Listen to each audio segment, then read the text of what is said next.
that wasn't should be the title for this episode because it wasn't a good week for Chelsea. It certainly wasn't a good week for Liverpool. Both teams. So I predicted that Liverpool would actually maybe win against Newcastle in the Carabao Cup final, but that did not happen. And I actually predicted that Chelsea would get something out of the game against Arsenal. That also did not happen.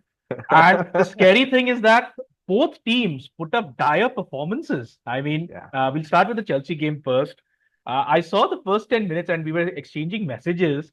And it was like harikiri going on, like they wanted to commit suicide or something in that match.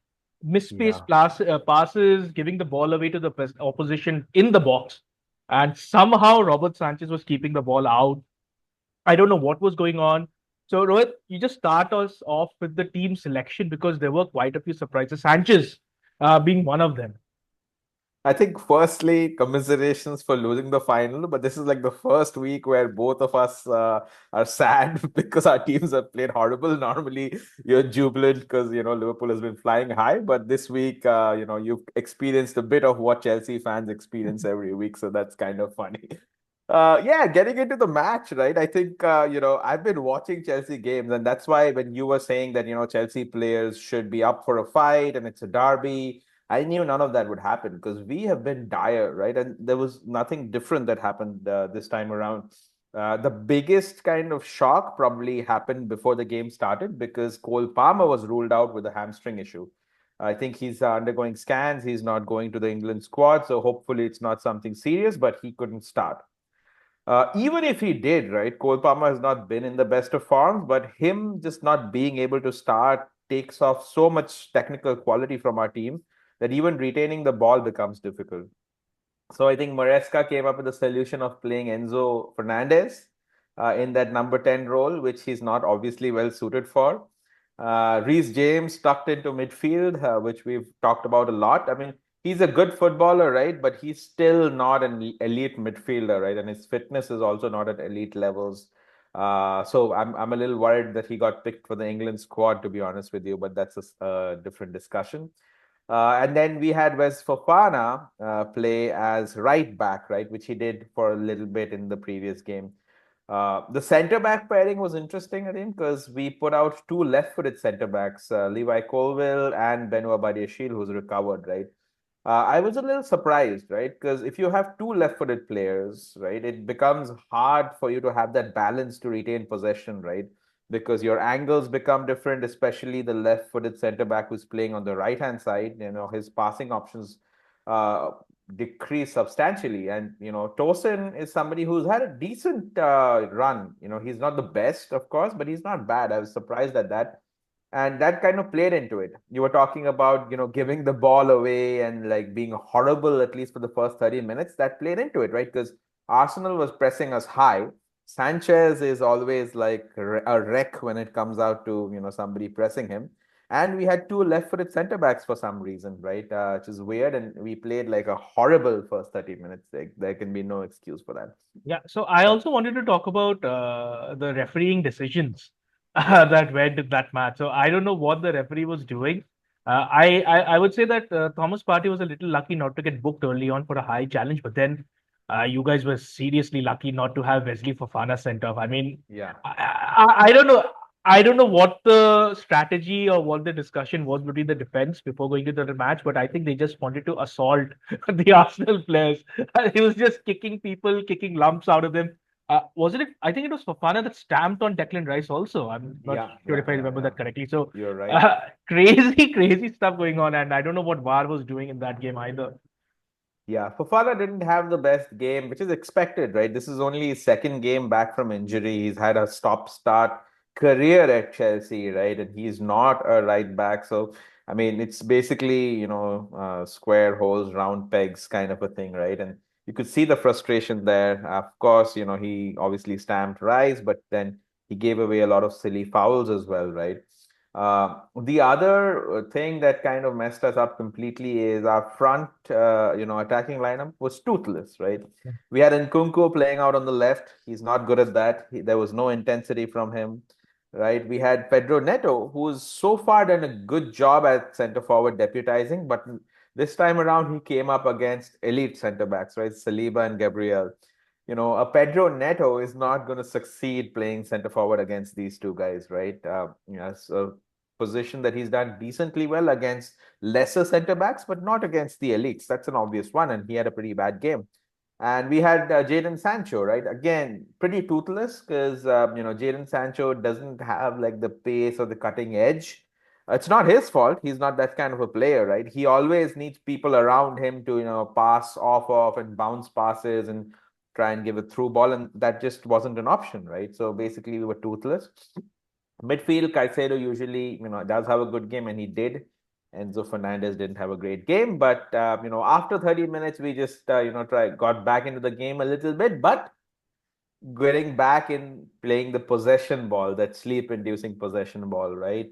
No chances. We created a total of 0.35 xg, right, throughout the game. So not even like one goal. Arsenal didn't do much better, 0.75, but that just tells you what an attritional and poor game of football it was. Of course, Mikel Merino scored from the corner, but they could have gotten more goals, to be honest with you, especially in those first 30 minutes. So my biggest takeaway and concern is, where is the progress, right? The Maresca came out and said that we had injuries. Sure, we did. But so did Arsenal, right? Arsenal didn't have Saka. Arsenal didn't have Havertz, right? Arsenal didn't have a lot of critical players as well.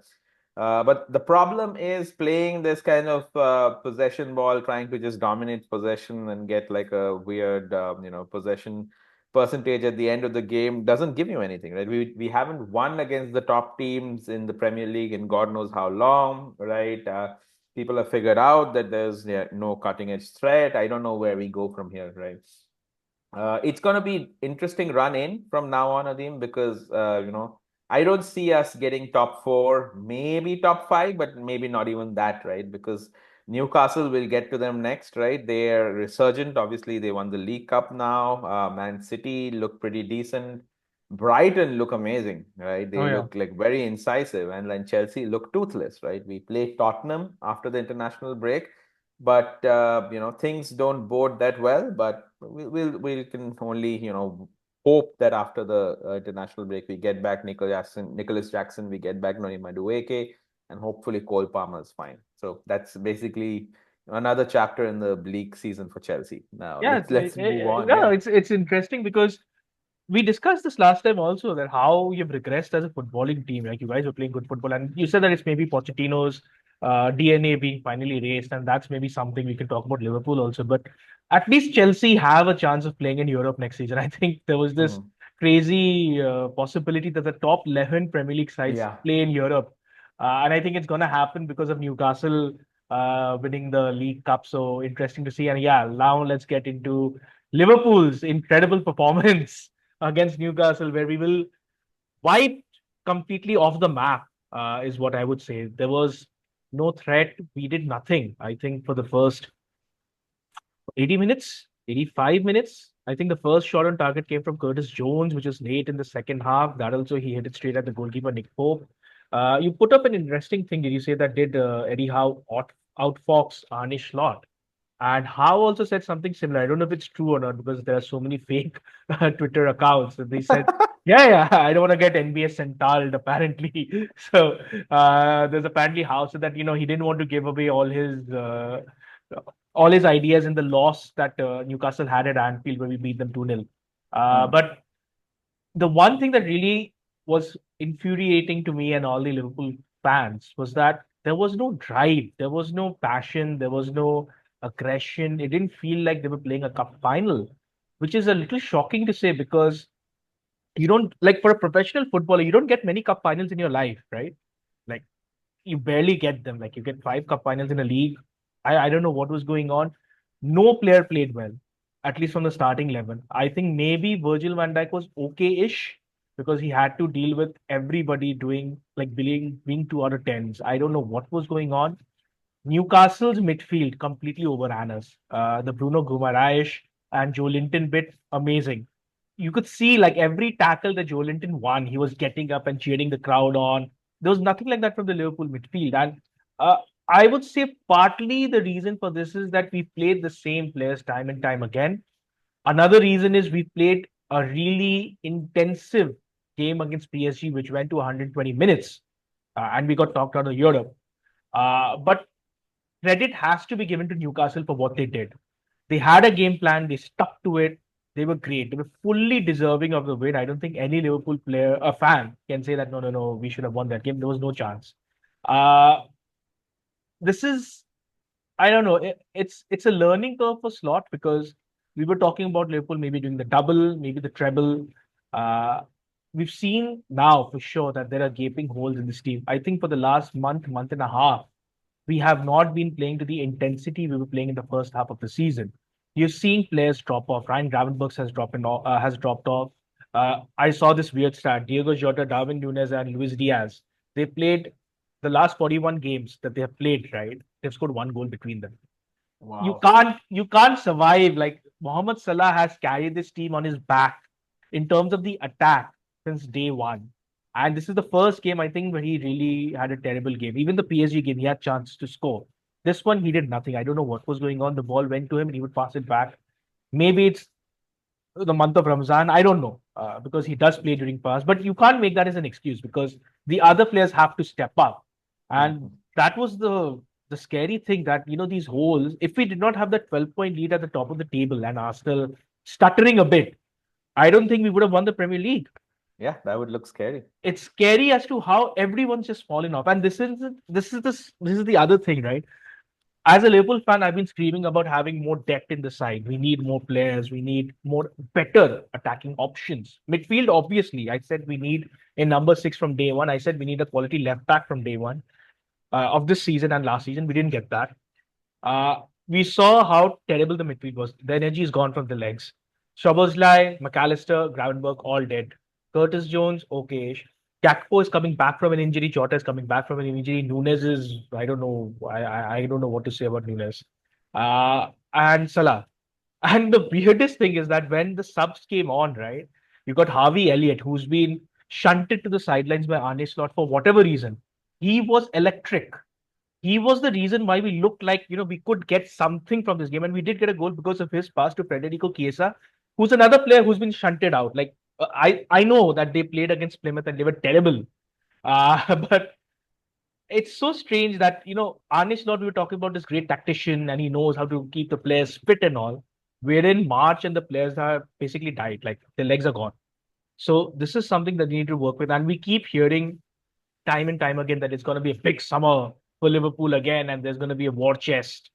I don't know how many players are you going to sign because Yeah.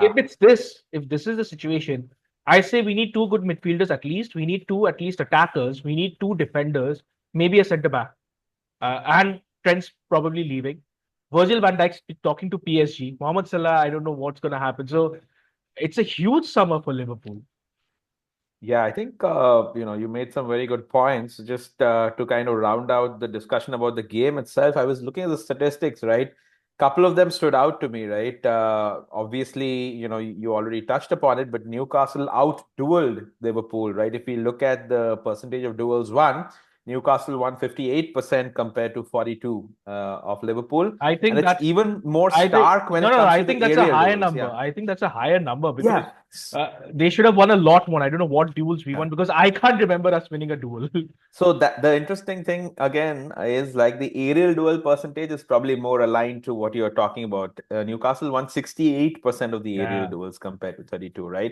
And then talking about the strategy, right? Interesting strategy here. Basically, Newcastle conceded possession, right? They only had 34% possession, but they had 17 shots compared to just seven from Liverpool, right? So a mixture of everything, more intensity, Liverpool being tired, Newcastle out dueling you guys, and maybe a little bit of out strategizing Slot, how doing a good job there. And I think how became the first English manager to lift a major English trophy in the longest time or Wow. something. Yeah. Wow, that's incredible. So the thing they talk about outfoxing Slot, most hilarious thing was Alexis MacAllister is marking Dan Burns in corners. Yeah, I Like, saw come on. that.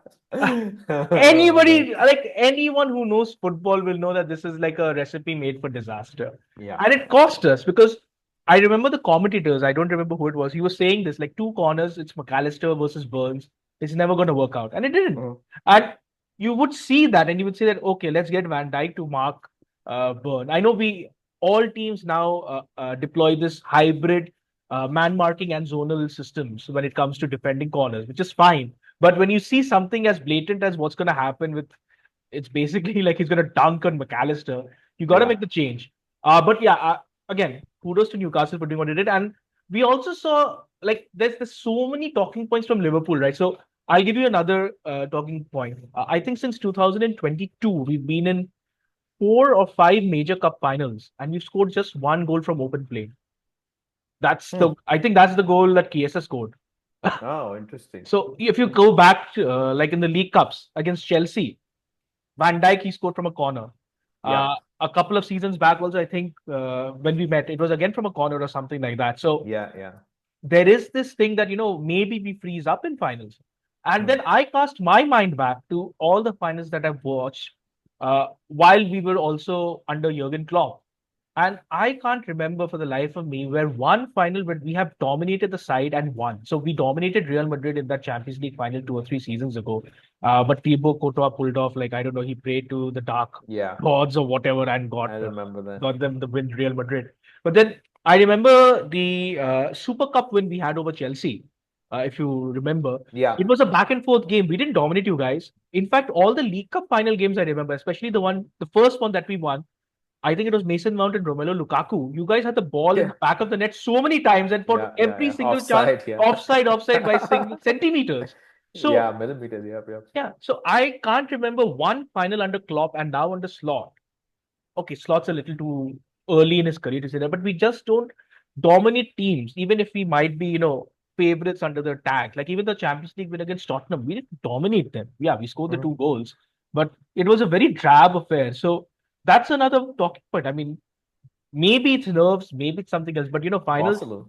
finals, I know are supposed to be KG affairs, but surely when you're the favorites, right, you should be putting better performances, and we just don't seem to do that.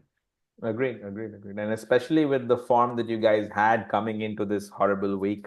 The one kind of threat that I see for Liverpool going into the summer is, especially if they don't wrap up the contracts for all these three critical players, is you guys panicking, right? And doing things that you normally would not do, right, in the market, because like you said, those are some big holes to fill currently for Liverpool, right? So that's the only thing. I hope they have contingency plans in place. Otherwise, things might not go too well So next season. yeah, so some of the names that are popping up as a replacement possibly for Van Dijk is Mark Gay from Crystal Palace, who's gonna cost 40 million or something, which is slam what Liverpool would pay for a top defender.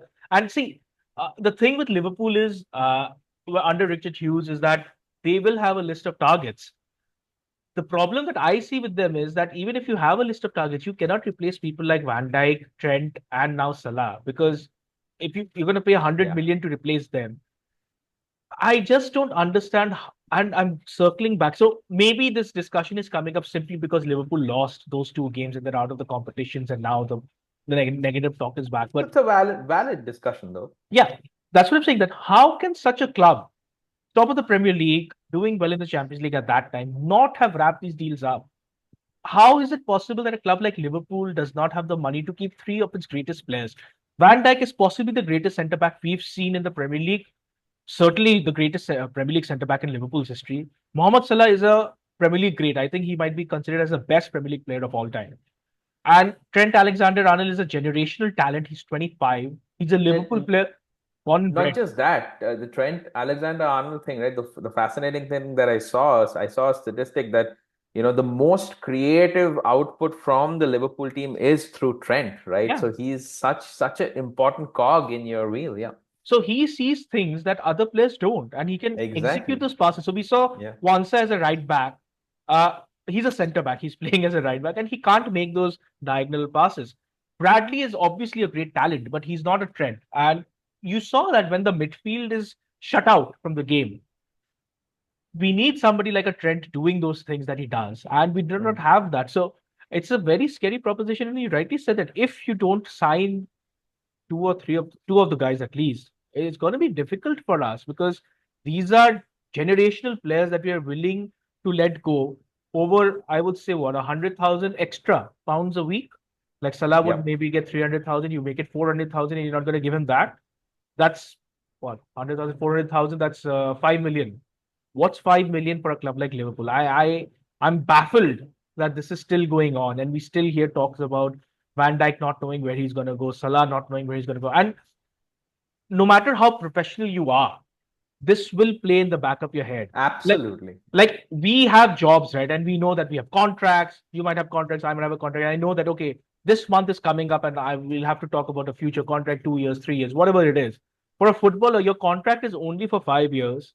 And your lifespan of playing, like your career, is max 15 to 16 years, maybe 17 years at the top level.